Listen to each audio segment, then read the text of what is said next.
Bueno, en el día de hoy le vamos a hablar acerca de la contaminación auditiva y visual, a cargo de Diego Benavides, Yurleidy Cera, Katia González, Elida Romero y mi persona, Katia Narcón.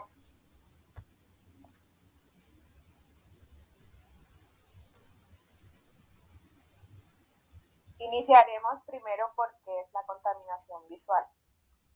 La contaminación visual es aquella que afecta directamente sobre la visualización u observación de ambientes determinados, ya sea afectado estéticamente por factores que perturban las características propias de un espacio.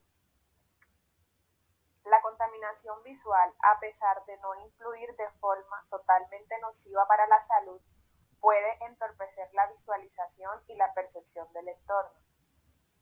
Básicamente se refiere a los elementos presentes que pueden contradecir o distorsionar la estética, añadiendo a los espacios objetos que no pertenecen al mismo. Se trata del exceso, ya sea de colores, luces y entes que ocasionan la dificultad para la visualización de un entorno. Los paisajes o distintos sitios que pueden verse abusados arquitectónicamente y ello distorsiona el atractivo de paisajes tanto urbanos como naturales, al igual que otros tipos de contaminación. Ahora hablaremos sobre causas de la contaminación visual. Esta se produce y tiene como causa principal la intervención humana en el ambiente. Los agentes contaminantes no son elementos naturales o pertenecientes al entorno, sino que están expuestos a espacios para la propia actividad humana.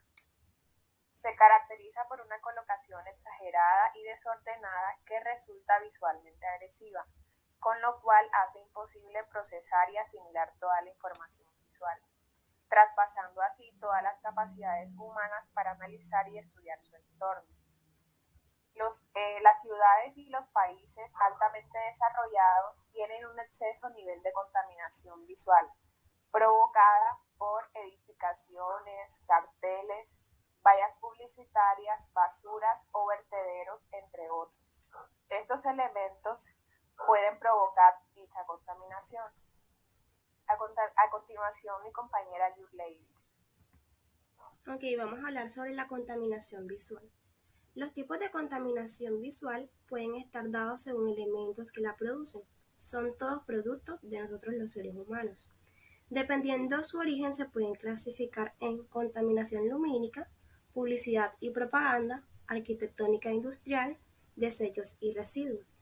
En la contaminación lumínica da origen a la contaminación visual, debido al excesivo uso de luminarias que abusan de los recursos y generan estímulos en el cerebro que pueden ser dañinos. Esto se debe a los carteles que son tipo neón, a los alumbrados públicos y reflectores. En la publicidad y propaganda, esto lo que se refiere o da origen es al exceso de carteles y vallas publicitarias resultantes de las industrias y del mercado mundial. Es capaz de alterar la vista en el entorno. Esto a consecuencia de la masificación de empresas, el marketing y la fuerte competencia existente por vender productos. Arquitectónica e industrial. La construcción de edificios, casas y demás urbanismo produce que la operación de los edificios se dificulte, ocultando una gran parte de elementos de la naturaleza. Desechos y residuos. Los grandes cúmulos de basuras en sitios indebidos no solo alteran el atractivo de los paisajes, sino que también representan un problema sanitario que desprende otro tipo de contaminación. A continuación vamos a hablar sobre la consecuencia de la contaminación visual. La consecuencia de la contaminación visual puede afectar los espacios y distintas formas y dejar secuelas de daños dentro del orden natural de lo que observamos, y no tan solo afecta de manera estética a los paisajes, sino que también generan daños psicológicos a quien se expone diariamente a ellas.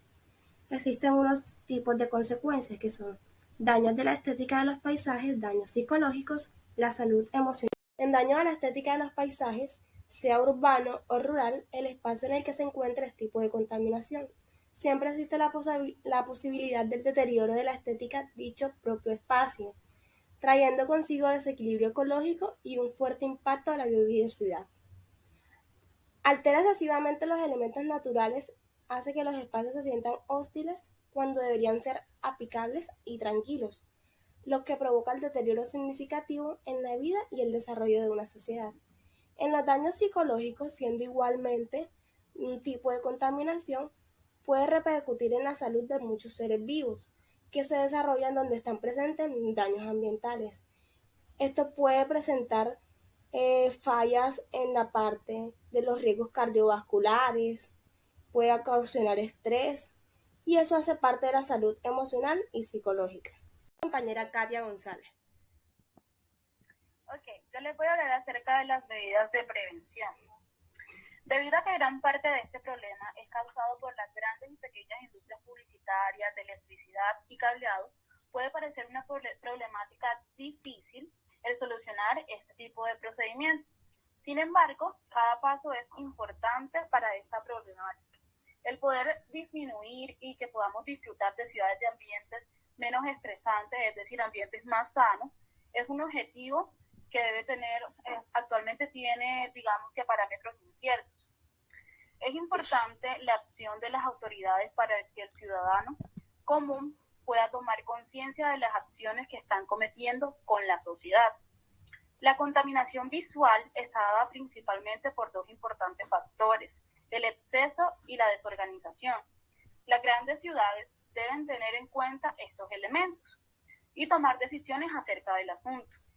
En algunos lugares, digamos, en algunas ciudades, se penaliza este tipo de publicidad excesiva con multas, otros castigos, mientras que en otras partes del mundo son reconocidas internacionalmente por estas características. Entonces tenemos, digamos, que dos procesos que en alguna parte, pues, es, digamos, que multable y en otra, pues, simplemente es una característica a reducir.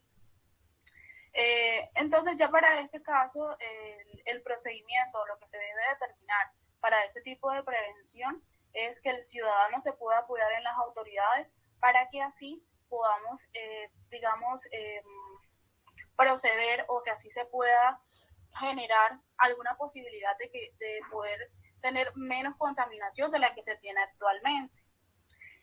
Digamos con mi próxima compañera. La contaminación auditiva o acústica es aquella alteración producto de cualquier sonido o vibración excesiva que produce una perturbación o molestia en un ambiente determinado, haciendo que se pierda la armonía, paz, salud auditiva y calidad de vida de todo ser viviente. Los principales factores que dan origen a este tipo de contaminación en el medio ambiente son actividades antropogénicas del ser humano y sobrenaturales, el transporte y el tráfico, también el sonido de los semáforos, la música alta, industrias y fábricas, además los aviones, barcos, obras públicas, construcción de edificios, gritos de los transeúntes y las alarmas. La contaminación sonora también se presenta por los fuegos artificiales, los radioreceptores, fonógrafos y cualquier otro instrumento. Los principales efectos que produce este tipo de contaminación son el impacto sobre la capacidad auditiva, trastornos psicopatológicos, neurológicos, psicológicos y fisiológicos. También produce fatiga, estrés, depresión, insomnio e irritabilidad. Siguiente tipo de contaminación auditiva. Para poder hablar de tipos de contaminación acústica, debemos saber que como tal no hay una clasificación bien definida de los tipos de contaminación acústica que existen, pero en primera instancia es posible hacer referencia a estos según sus cualidades. Tenemos la intensidad del sonido. Cuando hablamos de intensidad del sonido, hablamos sobre la fuerza o la contundencia del mismo, ya sea por su medio de producción o de propagación, y este se encuentra representado en dB, o lo que es lo mismo los decibeles o decibelios. Dependiendo del número de decibelios de cada sonido, puede llegar a causar hasta dolor.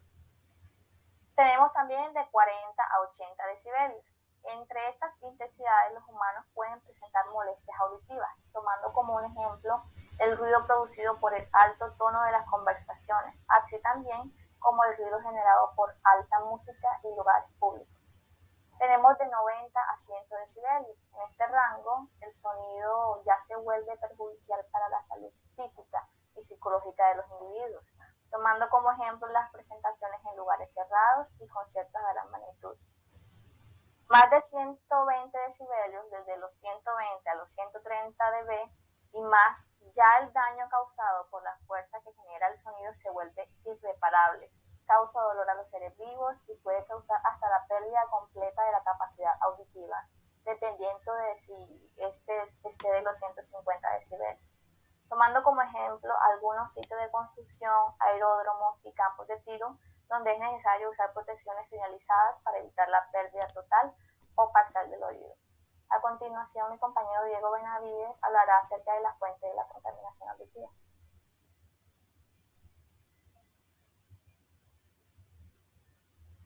De acuerdo. A continuación, las fuentes de contaminación auditiva. La fuente o el emisor de dicha contaminación puede hacer que su intensidad varíe, haciendo que sea más o menos tolerable. Entre las fuentes se encuentran la fuente natural, que son sonidos, como su nombre lo refleja, que se producen por el medio ambiente, ya sea el sonido de las aves o los animales, el sonido del viento y de cuerpos de agua, entre otros sonidos naturales. También tenemos los sonidos artificiales, son la mayor causa de contaminación auditiva por su grado de intensidad y de propagación. Puede ir desde el ruido del tráfico de los autos en un mal estado y construcciones hasta el ruido causado por grandes concentraciones de personas. Las medidas de prevención para la contaminación auditiva. Inevitablemente la industrialización del mundo impide reducir la contaminación auditiva, haciendo que esta sea una tarea muy difícil para la sociedad, reducir en su totalidad la contaminación auditiva.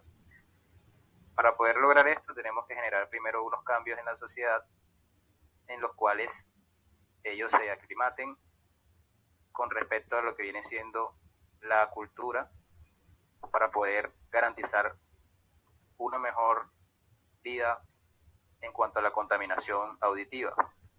Tenemos varios aspectos en los cuales primeramente nos encontramos el tráfico automovilístico en el uso de los principales agentes, son los principales agentes que producen dicha contaminación auditiva. En las zonas urbanas encontramos más que todo esta contaminación.